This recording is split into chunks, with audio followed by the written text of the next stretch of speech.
La faculté des lettres, arts et sciences humaines peut dorénavant se vanter de ce joyau réceptionné ce 9 septembre à Brazzaville par la ministre de l'Enseignement supérieur Delphine Edith Emmanuel. Il s'agit de l'amphithéâtre Jean-Baptiste Tati Loutard qui constitue une avancée majeure pour l'université Mariam-Gouabi et la qualité de ses locaux permettra de réunir désormais l'intégralité d'une promotion. Avec ses 1600 places, il renforce ainsi les capacités d'accueil de cette faculté et son attractivité.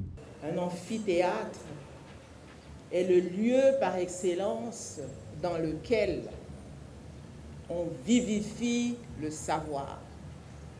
L'on procède à la transmission des connaissances. On forme l'élite d'un pays. Aujourd'hui donc, nous posons une pierre de plus à la réalisation du projet de société du chef de l'État et au programme d'action du gouvernement. Oui, la marche se poursuit.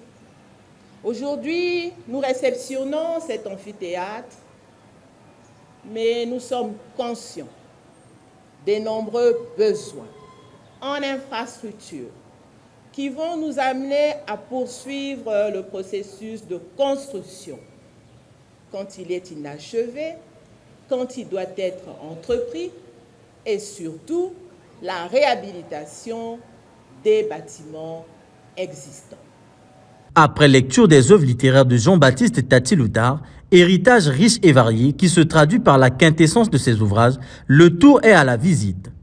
Composé d'une salle principale, des salles d'archivage et des travaux dirigés, cet amphi vient pallier au problème des effectifs pléthoriques dans les salles de classe. Un ouf de soulagement pour les enseignants de l'université Mariam-Gouabi.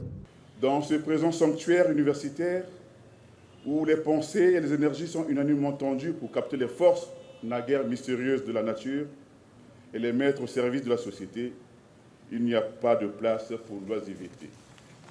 D'emblée, les espérances seront exaltées, comme pour symboliser cette volonté, elles incitent à un nouvel effort destiné à accroître l'outillage matériel qu'animeront le cerveau.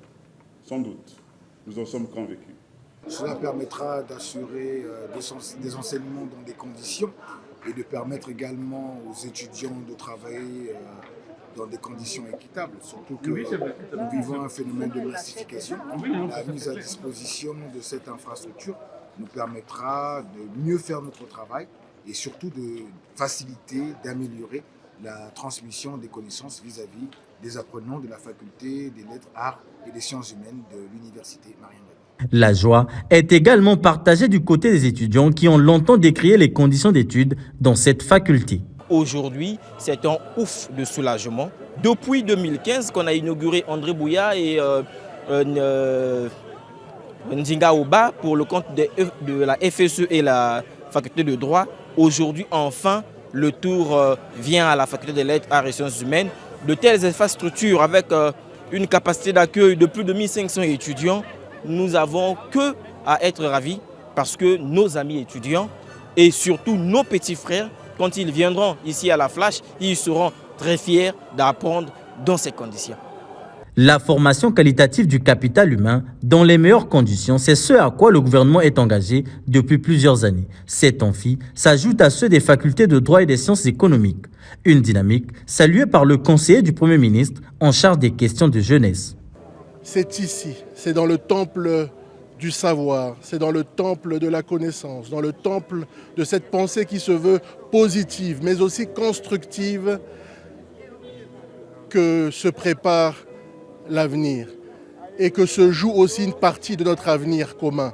En effet, je tiens à saluer de la plus belle des manières qui soit les efforts consentis par le ministre compétent qui souhaite en effet tout mettre en œuvre pour que la jeunesse congolaise fasse la plus belle expérience d'elle-même, tout mettre en œuvre pour que cette jeunesse académique, en effet, soit capable de répondre favorablement aux exigences que nous impose le développement. Cette construction tend vers un autre défi auquel le Congo s'adonnerait, à savoir la mise en place d'une université virtuelle.